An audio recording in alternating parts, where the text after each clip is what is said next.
예수님의 10가지 명령 순서에 따라서 이제 9번째 시간입니다. 전도입니다. 주제는. 오늘 제목은 전도, 기쁨의 초대라는 제목으로 말씀을 나누겠는데요. 뭐 앉을 자리도 없는데 뭘 또 전도를 얘기하나. 전도는 꼭 삼일교회를 데려오라는 말이 아니에요. 전도를 해서 그분들이 다른 교회를 가도 아무 상관이 없습니다. 중요한 초점은 그분들이 예수 그리스도를 믿고 영원한 생명을 얻는 게 전도의 요지지, 어느 로컬 처치로 그분들을 반드시 데려가야 된다, 또 특별히 우리 교회로 데려와야 된다, 이런 아집적인 논리는 더더욱 아닙니다. 자, 그러면 우리가 전도라는 주제는 굉장히 익숙하죠. 이렇게 이해를 보편적으로 갖고 있더라고요. 뭔가 좀 논리적으로 설명을 할 수 있고, 특별히 설득력이 있어야 되고, 좀 변증적 내용이 있어야 되고, 그래야 전도를 하는 것으로 오해를 합니다. 그러나 전도는 이제 그런 것이 아니죠. 오늘 요한복음에서 우리가 만나야 될 수가성 운물가의 이름이 밝혀지지 않는 이 여인의 예수님과의 대화 속에서 전도의 새로운 실체를 다시 한번 경험해보는 시간을 가졌으면 좋겠어요. 우선 제가 여러분들에게 한 가지 물어보고 시작을 하겠습니다. 요한복음 4장의 가장 유명한 이슈가 이 수가성 운물가의 여인이죠. 그런데 요한복음 4장 앞에는 뭐가 나오나요? 3장이 나오죠. 3장. 허무개구가 아니고 너무 이렇게 집중을 하시는 것 같아서 좀 긴장을 풀어드리는 의미에서 3장이 나오죠. 근데 3장의 제일 이슈가 뭡니까? 니고데모 이야기예요. 니고데모는 이스라엘 최고의 지성이었습니다. 그는 한밤중 예수님이 그 근처에 오셨다는 소식을 듣고 예수님을 방문하게 되죠. 그래서 질문을 합니다. 영생이 뭡니까? 대화를 하는 가운데 예수님의 판단이 이랬어요. 네가 거듭나야 하겠다. 그러니까 니고데모가 말귀를 못 알아들었어요. 이 참 말귀 못 알아듣는 것만큼 속상한 환경은 없어요. 아니, 제가 지금 나이가 몇인데 어떻게 어머니 모태에 들어갔다 다시 날 수 있겠습니까? 이렇게 물리적으로 알아들은 겁니다. 그래서 위로부터 성령이 임하지 아니하시면, 위로 나지 않으면 이 진리를 깨달을 수가 없다. 그래서 결국 두 사람의 대화는 일단 어긋납니다. 그런데 요한복음 4장으로 넘어오면서는 앞에 3장의 이야기와 완전히 반대의 그림들이 등장을 해요. 요한복음 3장에서는 니고데모가 예수님을 찾아왔고, 요한복음 4장에서는 예수님이 한 여인을 찾아갔어요. 맞죠? 그리고 요한복음 3장에서는 대화가 마지막에 어긋납니다. 그러나 요한복음 4장에서는 이 여인이 마지막에 그리스도로 예수를 새로 발견하게 되죠. 눈뜨게 됩니다. 과연 이런 절묘한 배열, 대조는 무엇 때문일까요? 이걸 설명하기 위해서 그렇습니다. 구원은 사람이 지적인 작용을 통해서 습득하거나 깨달아서 얻어지는 결과가 아니라는 뜻이에요. 구원은 그런 것이 아니라 일방적으로 그리스도께서 하나님의 말씀으로 우리를 찾아오시는 사건이 구원입니다. 이 순서 자체가 그런 구원의 실체를 드러내기 위해서 그런 절묘한 배열을 이루어 놓은 거죠. 자, 그러면 이제 수가성 운물가의 이야기로 돌아와서 14절을 한번 볼까요? 14절. 전체를 봤으면 좋겠는데 시간이 허락질 않으니까. 내가 주는 물을 마시는 자는 영원히 목마르지 아니하리니 내가 주는 물은 그 속에서 영생하도록 솟아나는 샘물이 되리라.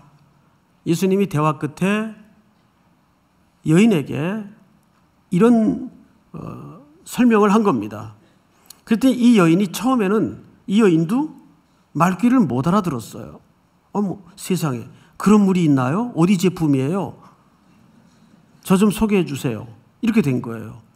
자 보세요. 15절 여자가 이르되 주여 그런 물을 내게 주사 목마르지도 않고 또 여기 물 길르러 오지도 않게 하옵소서. 그러니까 끝까지 아직은 예수님이 물리적인 물을 말한 게 아닌데 이 여인은 무슨 물로 알아들었죠? 물리적인 물로 알아들었어요. 자, 여기에 예수님의 절묘한 접근 방식을 발견할 수가 있습니다. 지금 이 여인이 삶의 가장 중요한 실질적인 본질적 물질은 물이에요. 그래서 이 정오에 물을 길르러 나왔습니다. 그렇죠? 그런데 예수님은 그 여인의 felt need, 현장의 욕구, 현장의 피로를 빌미로 이 여인에게 말을 건넵니다.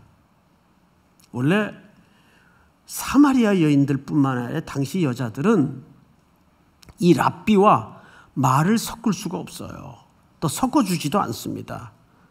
그런데 예수님은 우물가에 곤히 앉아 쉬고 있는데 이때문에 제자들은 지금 먹을 거 구하러 갔죠, 마을로. 그 틈에 이 여인을 여기서 만나게 된 겁니다. 먼저 말을 건네와요. 자, 처음에 이 여인과 예수님은 한 이름 모를 여인과 그냥 랍비로 만났습니다. 선생으로 만났습니다. 그리고 대화 끝에 그런 물이 있나요? 어디서 나온 제품입니까? 그런 물 있으면 나에게도 좀 주시고 가르쳐 주십시오. 다시 여기 피곤하게 물길로 오지 않아도 되도록. 그러니까 예수님께서 16절을 보시면 이르시되 가서 네 남편을 불러오라. 자, 여러분 어떻게 생각하세요?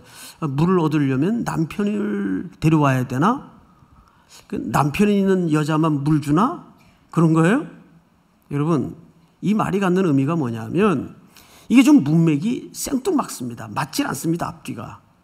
아니 그런 물 있으면 달라는데 왜 갑자기 남편을 데려오라 그래요? 예수님은 꿰뚫어 봤던 거죠.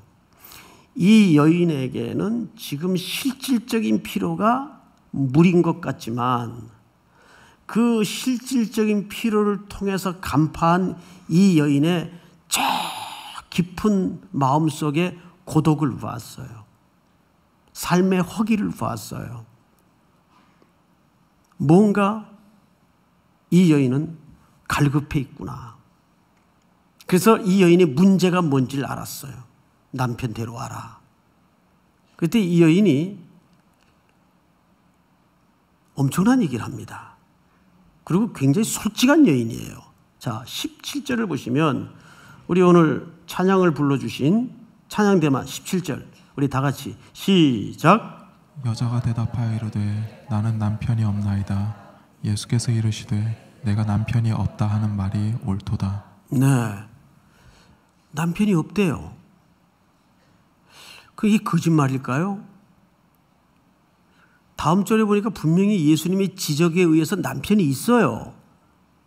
근데 이 여인은 지금 뭐라 그러냐면 나는 남편이 없습니다. 근데 예수님은 그 남편이 없다는 말을 네 말이 옳도다라고 인정을 해줬어요. 그리고 다음 절을 볼까요? 제가 읽습니다.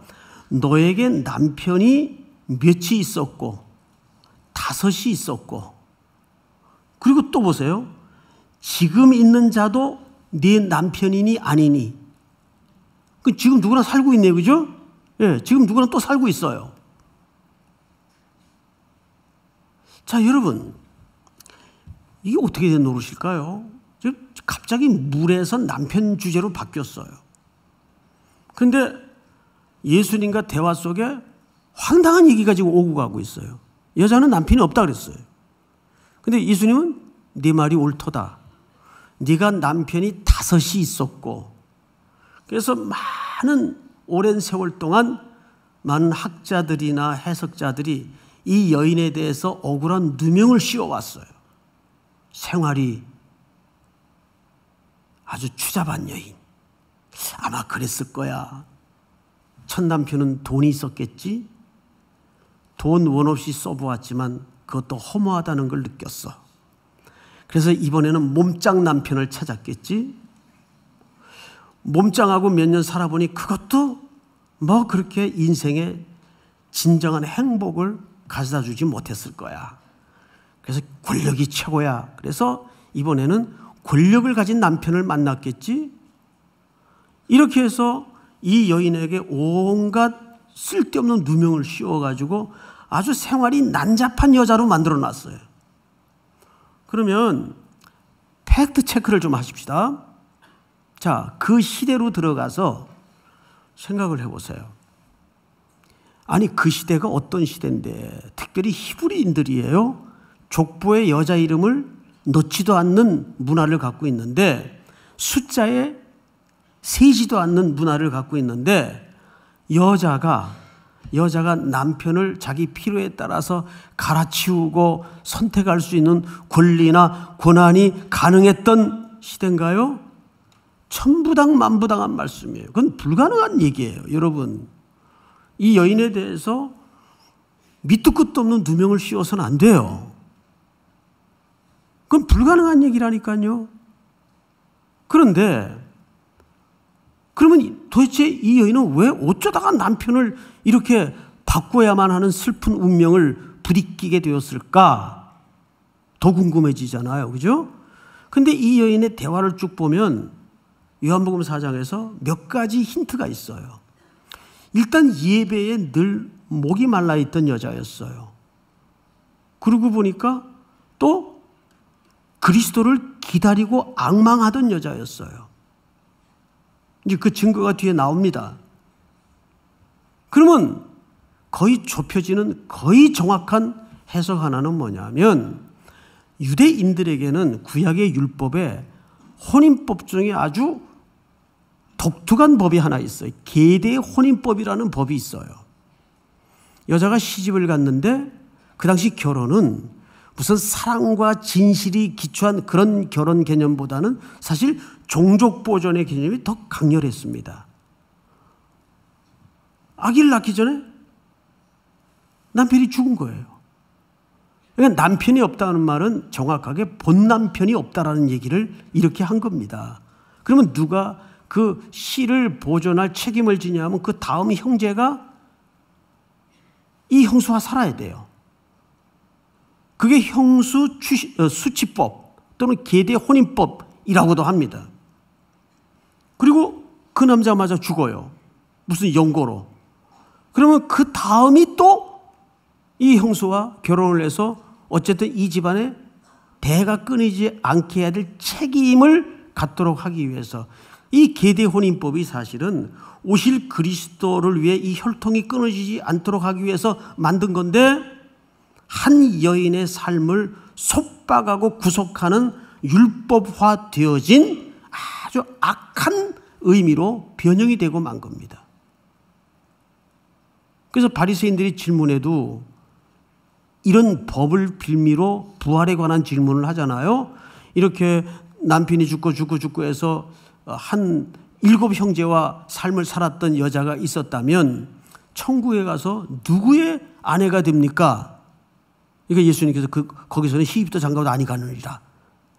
이 계대 혼인법이라는 기본 가치에서 나온 대화거든요.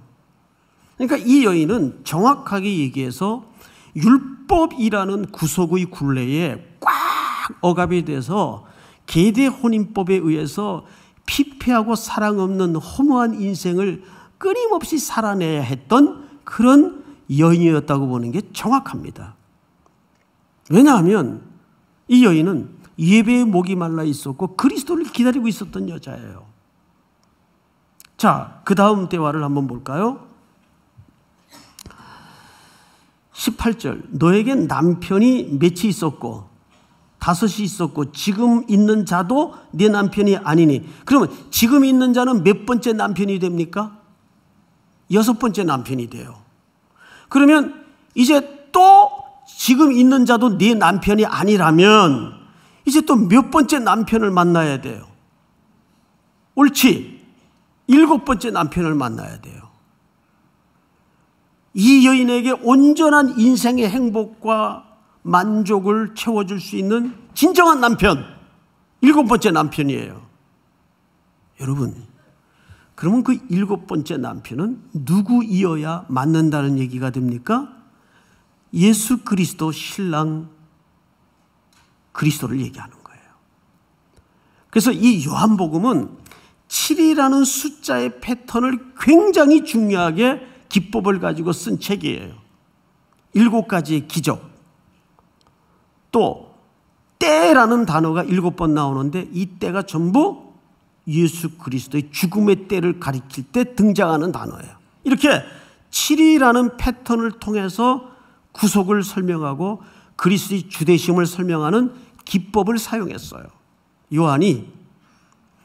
근데 거기에 7번째 남편이 누굽니까? 그리스도예요. 자, 그러면 이 대화가 어떻게 계속 이어가는가를 한번 만나볼까요? 자, 19절. 여자가 이르되 주여 내가 보니 누구로소이다? 예. 자, 처음에 이 여인은 예수님을 누구로 만났죠? 랍비로 만났어요. 선생으로 만났어요. 그런데 이 선생이 지금 점점 강아지 눈 뜨듯이 여인의 눈을 열어주는데 이제는 누구로까지 들어왔어요? 선지자의 인식으로 들어왔어요. 내가 보니 당신은 선지자 같습니다. 그러자 예수님의 대답을 보세요. 예수님이 대답 전에 이 여자가 예수님을 선지자로 눈뜬 순간 제일 먼저 터져나왔던 질문. 우리 조상들은 이 산에서도 예배하였는데 당신들의 말은 예배할 곳이 예루살렘에 있다고 하던데 어느 게 맞는 겁니까? 자, 저를 보세요. 아주 참 그 신묘막측한 훌륭한 분을 만났어요. 그러면 여러분 제일 먼저 그분에게 뭘 물어볼 것 같아요? 늘 평소 궁금하고 목말라 있던 질문을 하게 돼 있습니다. 근데 이 여인의 첫 번째 질문이 뭐예요?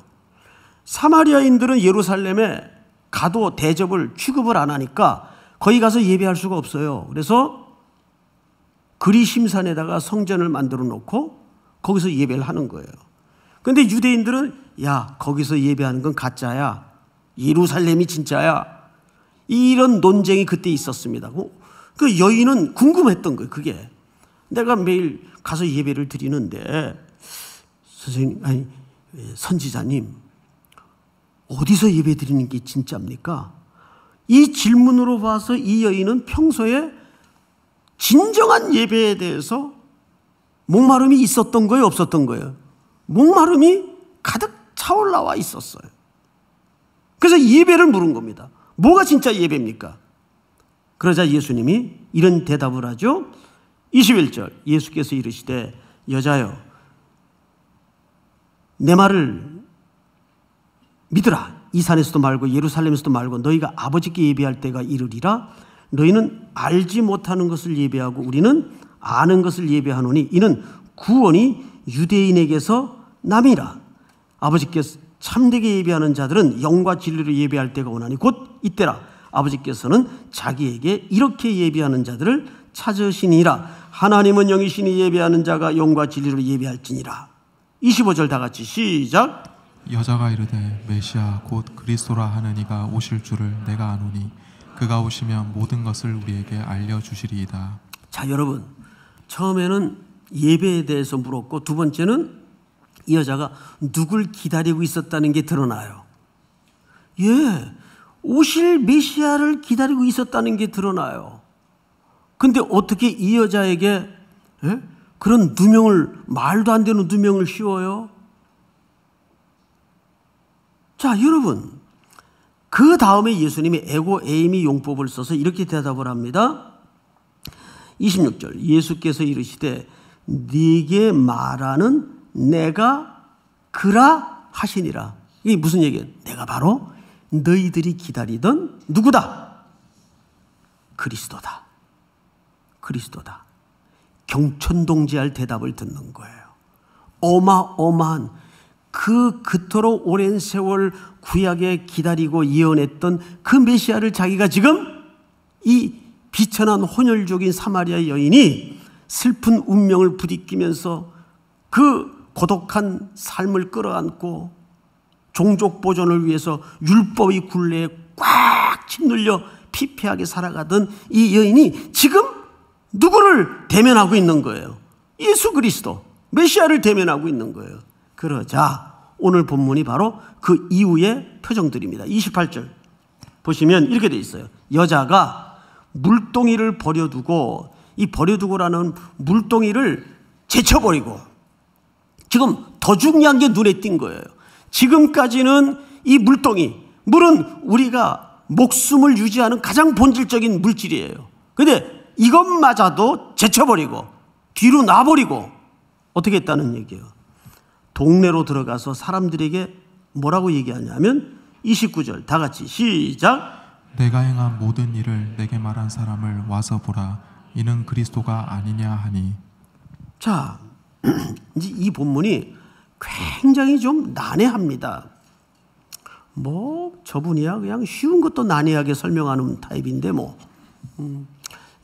저도 좀 쉽게 설명하고 싶은데 이 본문이 기록된 원전이라는 헬라어를 보면 이 본문이 굉장히 좀 난해하게 되어 있습니다. 우선 끊어서 설명을 드릴게요.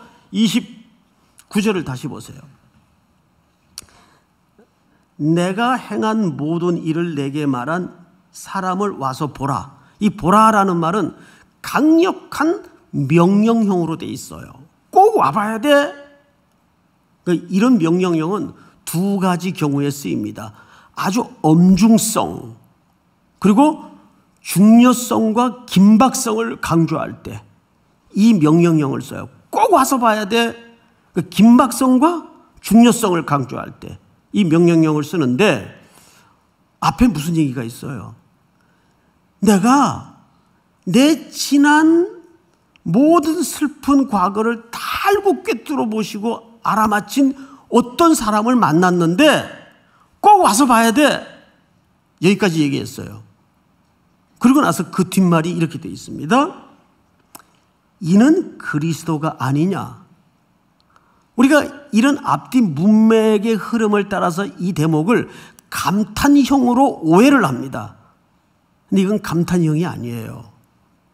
이건 뜻밖에도 메티라는 의문형을 썼어요. 메티라는 말은 뭐의 강조형인가 하면 매의 강조형이에요. 매의 강조형인데 이런 뜻입니다.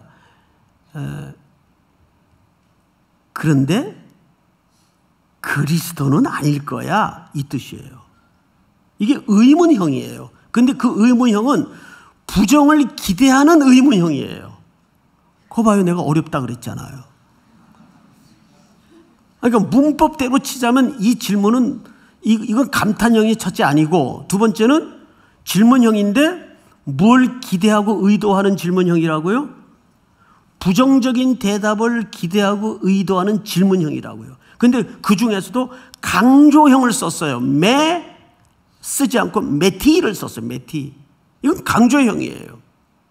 그러면 이렇게 된 겁니다. 제가 요거를 우선 직역에서 표준 세번역을 한번 볼게요. 띄워주세요. 바로 이 본문. 내가 한 일을 모두 알아맞히신 분이 계십니다. 와서 꼭 보십시오. 그분이 그리스도가 아닐까요? 이것도 약하게 번역을 했어요. 원문에 충실히 번역을 하자면 그리스도일 리는 없겠죠? 이렇게 말을 한 거예요, 사실은. 이제 이 자막을 걷어도 되겠습니다. 자, 그러면 이제 완전히 헷갈렸죠. 누가? 우리 모두가 지금. 그럼 뭔 말이냐, 이게 도대체.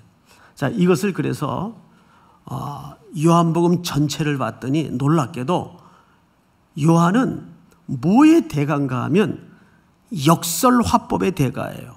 아이러니 화법의 대가예요. 자, 이런 신뢰가 이게 이해가 될까 모르겠습니다만은 제 머리의 한계 때문에 이렇게밖에 설명할 수 없는 사정을 좀 이해해 주시기 바랍니다. 여기 이제 이게 뭐가 하나 있어요. 근데 이제 애들한테 이거를 좀 어떻게든 접근시키고 하게 하고 싶은데 엄마가 너 이거 해야 돼. 이거 꼭 해야지 네가 행복해져. 라는 것과 야, 네가 이거 할 수나 있겠어? 어느 쪽이 확 동기부여가 될까요? 후자죠. 좀 이해가 돼요, 여러분? 예, 다시요. 지금 세 사람 눈빛이 흔들려요.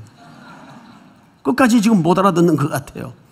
그 한 사람까지 이해가 되도록 다시요. 지금 애들에게 뭐를 좀 시키고 싶은데 밥을 안 먹어. 밥을 좀 먹이고 싶은데. 예, 은태가 너 왜 웃으세요? 은태라는 애가 많아요. 이은태기도 있고 송은태기도 있고. 너 이거 먹어야 돼. 자, 이렇게 사정을 하는 거야. 너 이거 네가 이거 먹을 수나 있겠어? 자, 어느 쪽이 더 확 미끼 역할을 할 수 있을까요? 후자죠. 그래서 이것은 매도 아니고 매티라는 부정적인 의문형 화법을 써서 동네 사람들에게 어떡하죠? 동네 사람들에게 만약에 이 여자가 내가 지금 내 지난 어두운 과거와 슬픈 과거를 다 알아맞힌 사람을 만났는데 꼭 가서 보십시오. 그런데 그 사람이 그리스도입니다 라고 하는 것과 모든 사람들이 그 시대는 그리스도를 대망하고 있었단 말이에요. 그런 것과 근데 그 사람이 그리스도일 리는 없을 것 같아요 라는 것과 어느 쪽이 더 가고 싶어요? 심리적으로. 후자죠. 제가 맞는가 틀리는가 확인을 시켜드릴게요. 자, 몇 절을 보시냐면 30절 다 같이 읽습니다. 시작. 그들이 동네에서 나와 예수께로 오더라. 고 봐요. 다 미끼를 물었어. 미끼를 물은 거예요. 다 왔어요. 이게 이제 긴가민가 하는 화법을 쓰니까 뭐야? 일단 가보자. 왔어요. 그리고 어떤 일이 벌어지는가 보시면 39절 여자의 말이 내가 행한 모든 것을 그가 내게 말하였다 증언함으로 자, 저를 보세요.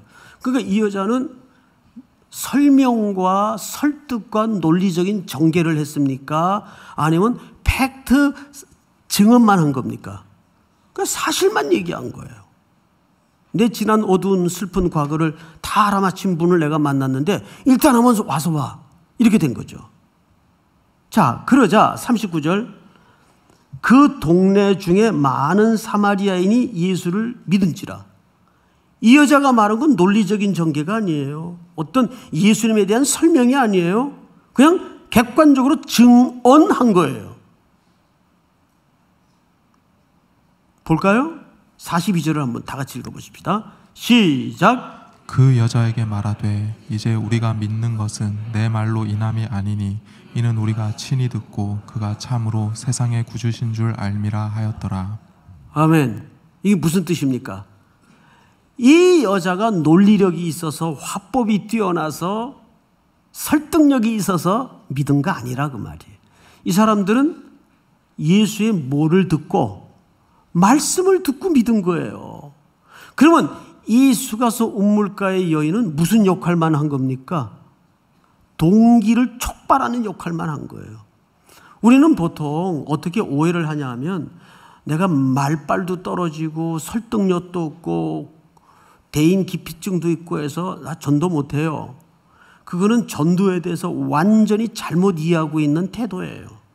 전도는 사람의 말빨이나 논리력과 설득력에 있지 않아요.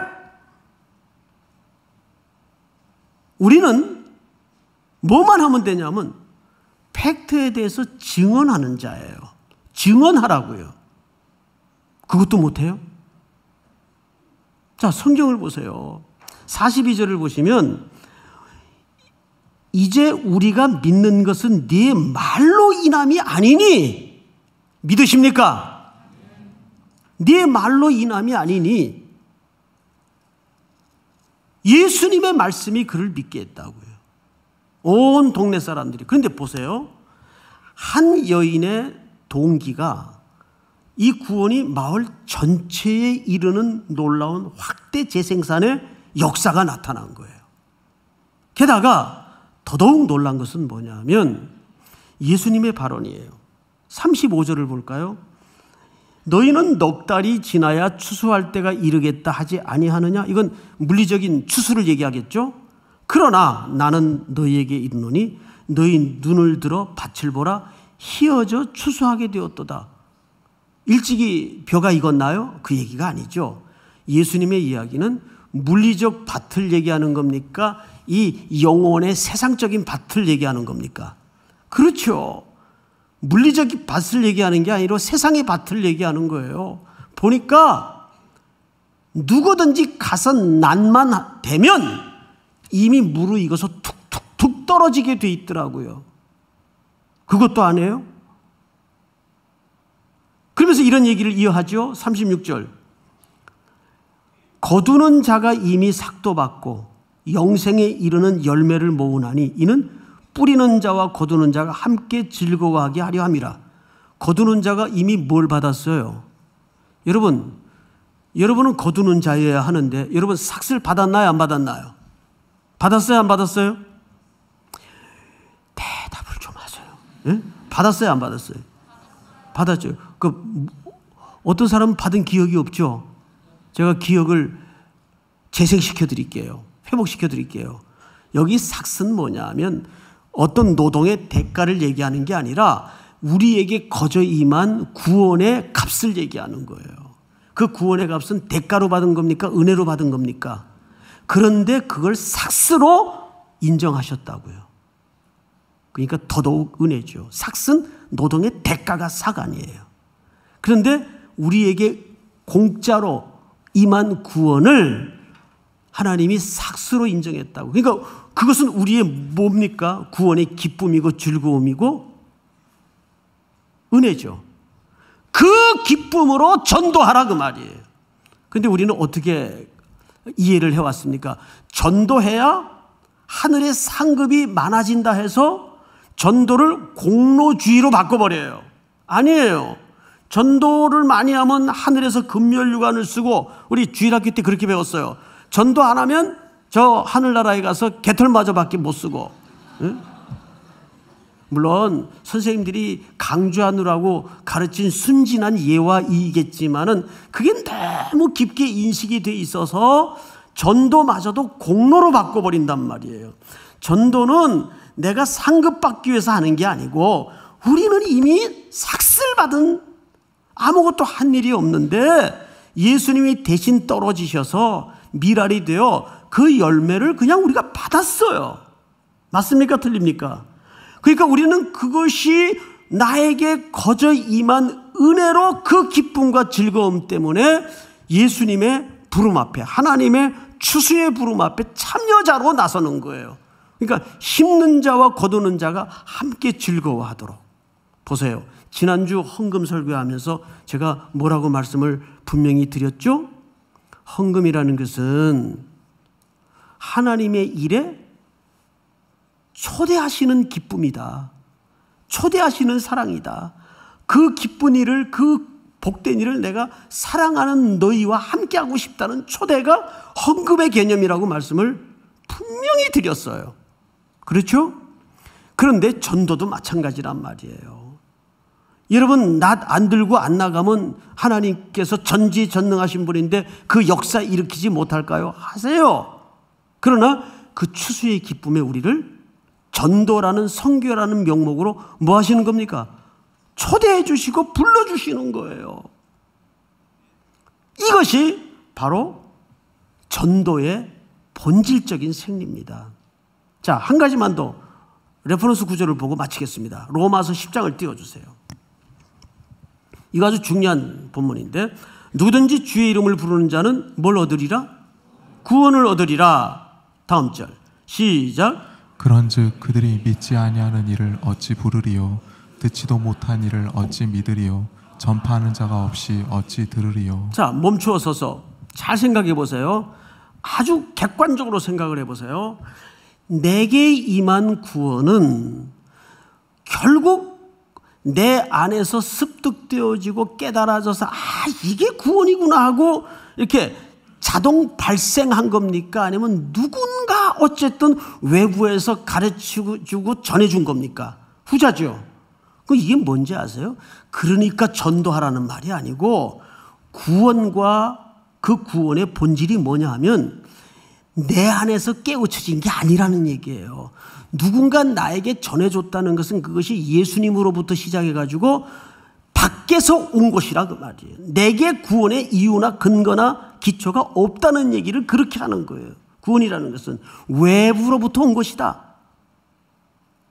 그래서 우리가 전도를 한다는 것은 뭐냐면 그 구원의 성격을 은혜일 수밖에 없고 이것은 하나님이 찾아오시는 은혜의 역사일 수밖에 없다는 것을 전도라는 방식을 통해서 선포하고 가르치는 거예요. 그런데 우리가 거기에 동참하고 싶어 한다고요. 그 추수를 거두는 기쁨에 예수님께서 우리를 동참하고 싶어 한다고요. 생명이 태어나는 희열과 기쁨만큼 견줄 수 있는 희열이 있나요? 없어요. 집안에 한 생명이 태어날 때 보세요. 다 무의미해집니다. 그 생명 하나에 온 집안의 시간표와 구조가 다 바뀌어요. 그 생명 하나에. 그 기쁨에 하나님이 우리를 참여시키고 싶어 한다고요. 그러니까 이 수가수 우물가의 여인은 결국 무슨 역할을 한 겁니까? 동기 역할을 한 거예요.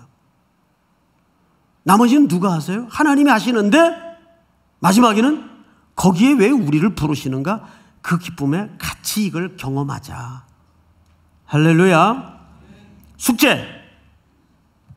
한 주간 동안 여러분이 주변에 복음을 들어야 될 분들이 아직도 복음을 듣지 못하는 경우가 있어요. 우리는 엉뚱한 사회적 지표를 자꾸 꺼내놔요. 뭐 이렇게 인구가 감소하고 애들이 감소하는데 아니요? 왜 그 통계를 봅니까? 그 통계가 그렇게 중요해요? 더 중요한 통계는 아직도 복음을 들어야 될 사람들이 너무너무 많다는 거예요. 왜 그 통계를 안 봐요? 무슨 통계를 보는 거예요 도대체? 그러니까 우리 전도라는 것은 마치 내가 숨 쉬는 숨결과 같아야 돼요. 그렇죠? 잠자는 시간 외에는 우리가 눈 떠 있는 시간은 전부 그리스도를 증언하는 삶으로 살아내야 돼요. 우리 교역자 중에 한 분은 어디 음식점에 들어가거나 어딜 들어가거나 전도를 희한하게 해요. 혹시 고향이 경남 산청 아닙니까? 그러면 아니라 그래요. 내가 너무 비슷해가지고 이렇게 이제 말을 건네요. 그래서 혹시 어릴 때 교회 나가신 적 있습니까? 그러면 웬만하면 다 교회 나간 기억이 있어요. 그 교회 혹시 목사님 그 말씀 좋죠? 어떻게 하냐 그래요. 아니 그러면 웬만하면 다 말씀 좋다 그러면 그렇다 그러지. 아니 말씀 나쁜데요. 그럴 사람이 어디 있겠어요. 예? 그렇게 이제 말을 틉니다. 그리고 너무 인상이 좋아가지고 나 교회 나가는 줄 알았다고 이렇게 말을 하고 약간 전국의 이모들이 수백 명이 돼요. 수백 명이. 예? 사돈의 팔촌까지 다 어떻게 하든 연결을 해가지고 결국은 교회 얘기로 끝을 내요. 한 5분도 안 되는 짧은 시간에 그 섬광 같은 번뜩이는 지혜로 접촉점을 만들어놔. 그게 무슨 예수의 깊이 아니에요. 근데 이상하게 그런 것들이 그 사람으로 하여금 돌아보게 만들고 지난 추억을 떠올리게 만들고 내가 그때 참 그 목사님하고 참 친하게 지냈는데 이런 기억 한 편이라도 어떻게 하든 다시 그리스도에게로 나오는 브릿지 역할을 하더라고요. 이번 한 주간 동안 숙제입니다. 반드시 한 사람에게라도 자기에게 찾아오신 예수님, 자기가 만난 하나님을 증언하는, 설득하라 그러지 않았어요? 설명하라 그러지 않았어요? 증언하는 증언의 삶을 숙제로 순종할 수 있기를 주의 이름으로 축복합니다. 다 일어나십시다. 500장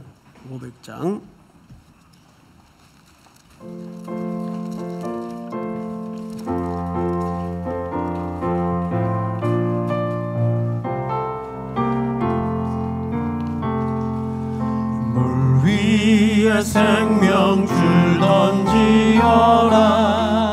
누가 저 형제를 구원하랴. 우리의 가까운 형제이니 이 생명줄 그 누가 던지려나. 생명줄 던져, 생명줄 던져, 물 속에 빠져간다. 생명줄 던져, 생명줄 던져, 지금 곧 던지어라. 너 빨리 생명줄 던지어라. 형제여 너 어찌 지체하나. 보아라 저 형제 빠져간다. 이 구조선 타고서 속히 가라. 생명줄 던져, 생명줄 던져, 물 속에 빠져간다.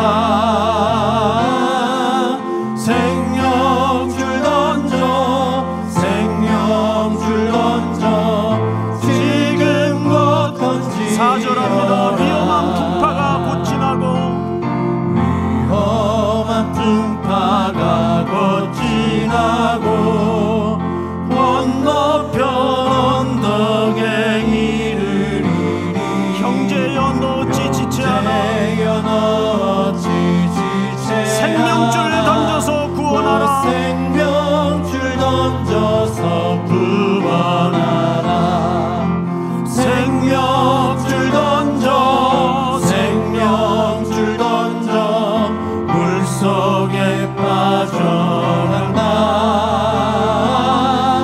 생명줄 던져, 생명줄 던져, 지금 곧